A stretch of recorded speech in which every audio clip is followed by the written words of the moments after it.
Hey everybody. Thank you for watching and listening to some of these inspiring stories. There's so many different stories that it's nice to listen to all of them because you get a little bit out of everybody who's sharing their story. It's just so neat.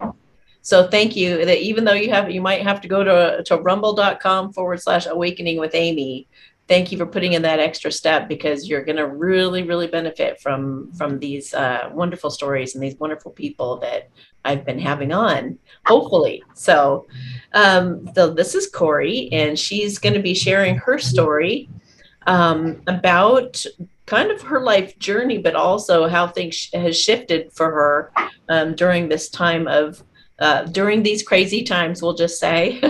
So yeah, go ahead and share your beautiful story. Oh, thank you. Hi, I'm Cory Martin. My beautiful story, I guess, starts about 33 years ago. As of yesterday, my daughter turned 33. Um, from her probably age 4 forward, I became a single mom. Her dad kind of struggled with his own issues, and so we didn't really. In fact, I'm still getting child support at 33. But through all of that, part of my journey was I went back to school and got my bachelor's degree, came back to my hometown and was working for the hospital in the PT department. And I applied for a job with our School of Medicine and was hired. And, that struggle to make sure that she had everything she needed, a roof over her head, et cetera, et cetera, sending her off to college, Oh, all of it's so that. hard. Yeah, it's so hard being a single mom. And it really is, and trying to make sure that she stayed in contact with her dad, because that was very important to me too, that no parent is ever perfect. And so it was important to me that she still loved both of her parents and still understand that we're very flawed individuals and that that's okay, that no one has to be perfect. So through all of that, I kind of Did you got did you watch my messages from Spirit yesterday? I just talked about that. I started that this morning, and then I got, with all the other stuff I do, I got kind of like diverted. So Yeah, I'll go yeah. back and listen for sure. Hmm. Because you also talked about something else that's important to me, and that's the joints and etc. Anyway, another topic. So I do that a lot. That's a So girl thing. That's part of being a woman. or a brilliant mind thing. That's Yeah. what I'm hoping to hear. Yeah, so I think through all of that, through my struggle to make sure that she had everything she needed, I kind of got, I think, addicted to the income that this job provided. And the job was a great job, and I learned a lot from it. And I'm sure, like I told you earlier, I mean, last night, that floodgate of demons came out again. I guess the lid to the box that I stuffed it all in opened up, and boom, everything came back out. And I thought, wow, I really let myself be trampled on for a long time. But when our governor shut down our state and sent all state employees home to work, I really had a transition. It got to the point for me where I was still working. I would still meet and greet residents and medical students and put them into housing and get them set up for their rotations and do all of that. Um, but I started asking questions, especially about, so how are you treating your people? What are you doing for them? And they would tell me the good old standard treatment protocol, and I'd look at them and say, well, why are you not using this or that? It doesn't work. And I just would feel my cells kind of collapse. And it got harder for me to do that. And when the time came, I knew that our governor was going to try to open things back up, but only if we promised to and follow all the check-in, check-out protocols and blah, blah, blah. It was hard for me.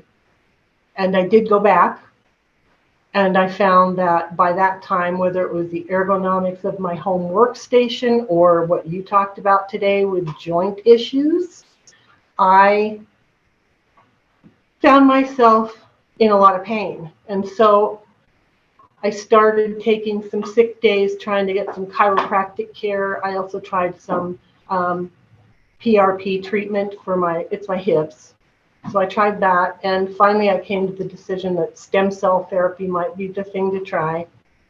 So I took more sick leave, and the deeper we got into it, other things happened. Our governor decided that even though in a meeting they said, well, anybody who hasn't had has to report when they come and go. And I said, you can't do that. That's discrimination. It's also an infringement of my HIPAA rights. Well, they didn't care. Our governor didn't care. They were going to do it anyway. And I just decided then, you know what? The universe has provided for me so far. I have to trust the universe. So I let them know that my intention was to use up my annual leave that I had accumulated, and then my intention was to retire as of a certain date. And they said to me, well, we're not willing to do that. We'll offer you this. And I said, I'll take it. And so I did. And that was November. They let me retire. And I haven't been this happy in 21 years. It's the most amazing thing. It's just amazing. I have a deep, overpowering distrust of the medical community anymore, which I think bothers some people. And oh well, I just do. So that's kind of it in a nutshell. And you're really great at interviewing, so I'll let you take it from here. Well, what state are you in? I'm in Nevada, northeastern Nevada. Okay. So you've probably lost a lot of friends and colleagues from this. There was one other person that I worked with who was, we were in the same thought train. He had a deep distrust of everything they were saying, and so did I. We would talk about it. But the rest of them, I mean, they would coordinate a shock clinic, and our major supervisor would say, hey, we encourage y'all to go out and take that because, hey, we got to support what we do. And I just look at them and go, never, never, ever. And they thought I was like, crazy, I guess. Or I might be, and that's okay. But at least we'll live. Yes. Well, I hope that it's true that some of those batches are just sailing, because so many of my daughter, my family, they've all taken it, and I know. I think there's going to be that, and I think there's going to be med beds. You know, there's going to be all kinds of things. So why don't you share with us what you've been up to since you've been retired, little missy?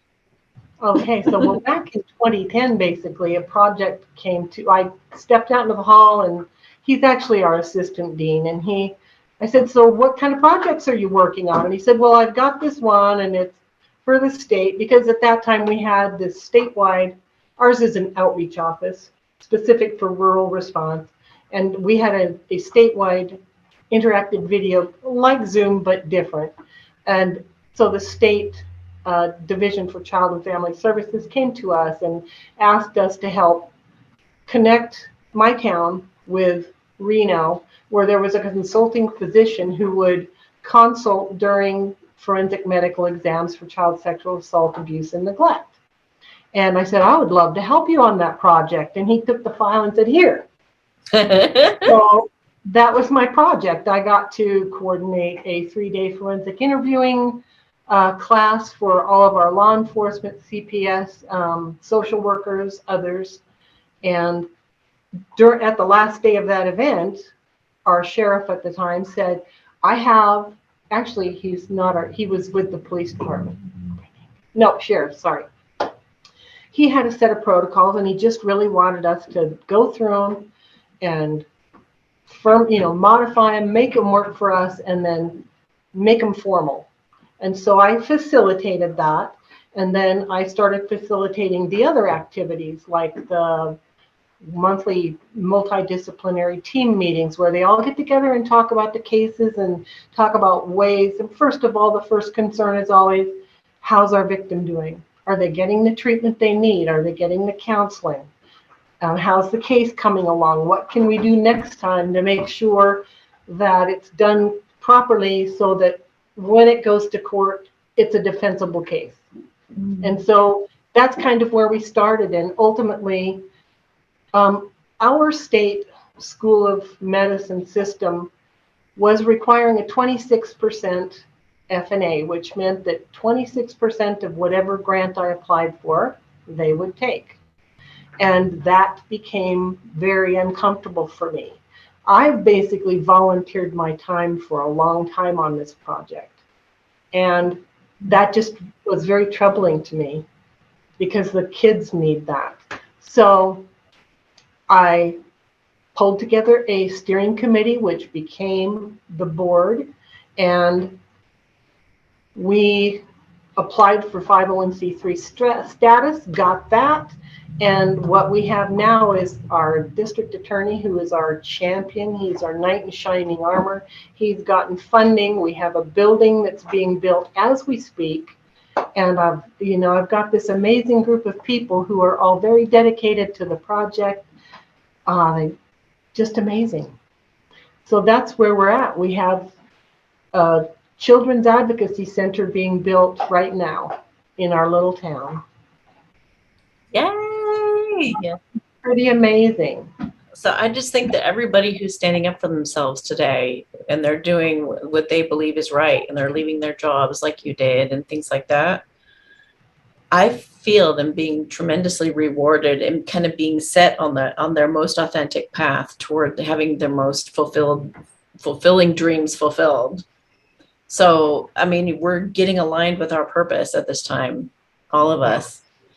So it's so exciting to see how this new earth is getting formed, one courageous person after another. So I agree. And I have to tell you that over the whole, well, it's 12 years now, but there would be times when it just felt like things weren't going forward with this project. And I was still working for the state job. And I would take off for walks from my office, or I'd take my dogs for walks after work. And I would be like, kind of, what do I, and all of a sudden I would see a dime. And that would be my sign. That was my father's favorite coin to gamble with. So it would be my sign that it's okay. Everything's on path. And then the next day, something amazing would happen. Like we would get, I don't know, just a grant award or something like that. And I would be, okay, or I'd get another, our local pediatrician who said, I want to help on the project. So he's our medical director and he performs our exams, and he's just this amazing, caring individual. And all the people are on this project. And that has always been kind of that thing that says, okay, keep going. It's happening. It's just taking longer than you thought. So that, and I started to learn Jinshin Jitsu as kind of an adjunct to that, because I don't want to work in this arena forever. I want to make sure the project gets off to a good start, and then I want to be able to do something more to help people with their healing. Well, so I love Jinshin Jitsu. It's incredible. It is. It's so effective. It's so powerful. Yeah. It really is. I love it. And I think back to, I guess what drew me to it, in addition to this other thing, was I remember back to my grandmother, who used to ask me to massage her hands all the time. She had gout and she was in a lot of pain. So I would just sit and visit with her and massage her fingers. And that was when I was about 7 or 8. And I thought, this is right in line with what I've been doing my whole life. I feel like spirit kind of drops these little tidbits for me every now and then. So do you have any dreams that you aspire to, out into the future? Any things that you want to develop or be a part of rolling forward? I really just want to be able to do Jin Shin Jitsu and whatever else comes my way. I mean, I'm pretty open. I think I want to maybe, I definitely want to get the Children's Advocacy Center up and running and then be able to, retire. I'm 33. That's from Dr. Christiane Northrup, She says, don't ever tell them your age. Just tell them you're 33 if they ask. So I will. I love it. I like that too.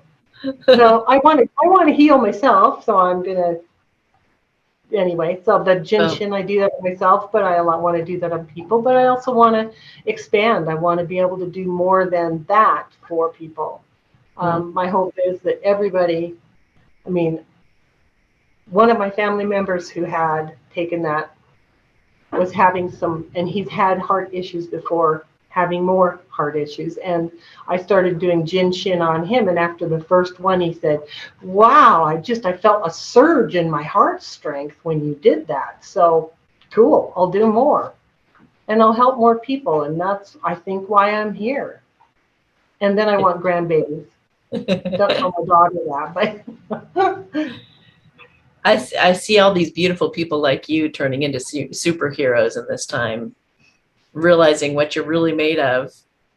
So I think it's we're so all made of beautiful. that, aren't we? We're all Yeah, made of that. yeah, yeah. We've been held down long enough, suppressed long enough, and now we're about to jump up like a spring. I hope so. I'm so ready. I tell you, I went out many mornings. Our weather has been so bizarre this year. And this morning, again, I go outside. It's warm. The sky is big and blue and beautiful.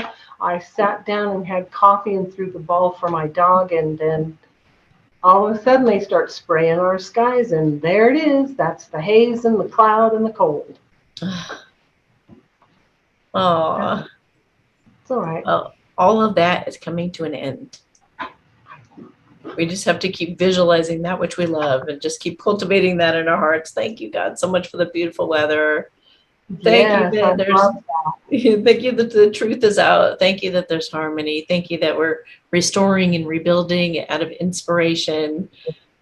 Thank you that the hard part is over and we're now recovering and I'm going to healing. write some of those down. I've watched a lot of the shows that you do where you talk about that. And so I'm trying to make that a practice of mine daily. So Good. to be thankful for what I want as Yeah. if it's here now. And we'll create it. Yeah. And we'll create it. We're creating our future now by putting that energy out there and redirecting our attention from these things that worry us to Yeah. where do we want to be? Where do we want to be? Where do we want to be? Yes. Putting our blinders on and just being like, this is where I'm going. That's the Yeah. station I'm getting to. Absolutely. That's one of the other things that I'm doing these days because part of what I did when I was home working is I found myself listening to a lot of podcasters and I started exploring more and more. And again, yours is one that I hit on and I loved you instantly because you are so positive and affirming and optimistic. And I love that. So Thank you. um, thank you. And I just, through all of that, I've come to this place where if there are some who start with the fear porn, and I just shut them off. I don't want to hear that because that's not what's going to happen. Not in my Right. world. That's right. Not for us.